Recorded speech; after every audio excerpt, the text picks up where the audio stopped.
বদ্ধ একটি রাজনৈতিক দলের কার্যালয়ে উত্তেজিত লোকজনের ভিড়। মাঝখানে যুবথুবু হয়ে বসে মানুষের পা ধরে অনুরোধ অনুনয় বিনয় করছেন, ক্ষমা প্রার্থনা করছেন ভাইরাল কন্টেন্ট ক্রিয়েটর রিপন মিয়া।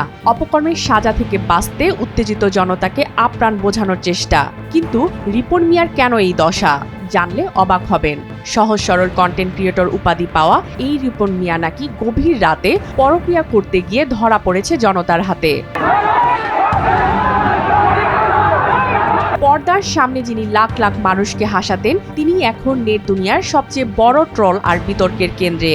এবার তার বিরুদ্ধে উঠেছে পাশের গ্রামের এক তরুণীর সাথে পরক্রিয়ার সম্পর্কের গুরুতর অভিযোগ। এরপরই উত্তপ্ত হয়ে ওঠে পরিস্থিতি, যার ভিডিও এখন সবার নিউজ ফিডে ভাইরাল। ওই ভিডিও চিত্রে দেখা যায় নেত্রকোনা সদর উপজেলার ৮ নম্বর দক্ষিণ বিশুরা ইউনিয়নের ৩ নম্বর ওয়ার্ড বিএনপির একটি অস্থায়ী কার্যালয়ে বসেছে সালিশি বৈঠক। সেখানে রিপন মিয়াকে ঘিরে ধরে চরম ক্ষোভ প্রকাশ করছেন স্থানীয় উৎসুক জনতা ও গণ্যমান্য ব্যক্তিরা। সামাজিক যোগাযোগ মাধ্যমের বিভিন্ন পোস্টে দাবি করা হচ্ছে সালিশে রিপন মিয়াকে নগদ ৫ লাখ টাকা জরিমানা সহ এবং তাকে অবিলম্বে নিজের গ্রাম ছেড়ে চলে যাওয়ার জন্য চূড়ান্ত হুমকি দেয়া হয়েছে। সংসার জীবনে তার ঘরে এক ছেলে ও এক মেয়ে সহ বৈধ স্ত্রী রয়েছে। তবে গত বছরের অক্টোবরে একটি বেসরকারি টেলিভিশনে তিনি নিজের এই আসল পরিচয় সম্পূর্ণ অস্বীকার করেন।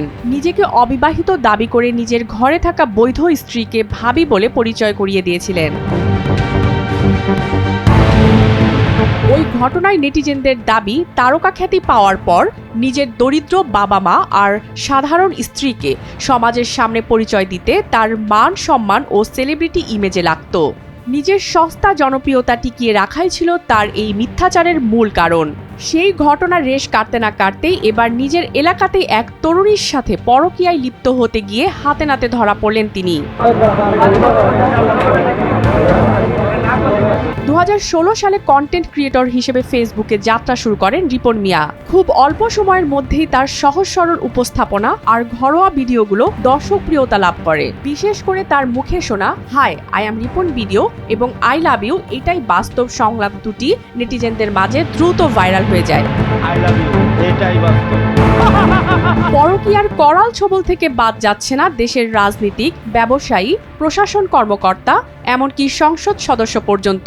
এবার পরকীয়া করতে গিয়ে ধরা খেয়ে ভাইরাল কন্টেন্ট ক্রিয়েটর রিপন মিয়া। কিন্তু এখন পর্যন্ত কোনো সরকারি নথি, পুলিশের বক্তব্য বা লিখিত সিদ্ধান্ত নেই। রিপন মিয়া বা তার পরিবারের পক্ষ থেকেও কোনো আনুষ্ঠানিক বক্তব্য আসেনি। প্রশাসনের তদন্ত বা আনুষ্ঠানিক বক্তব্য আসার পরই আসল চিত্র স্পষ্ট হবে।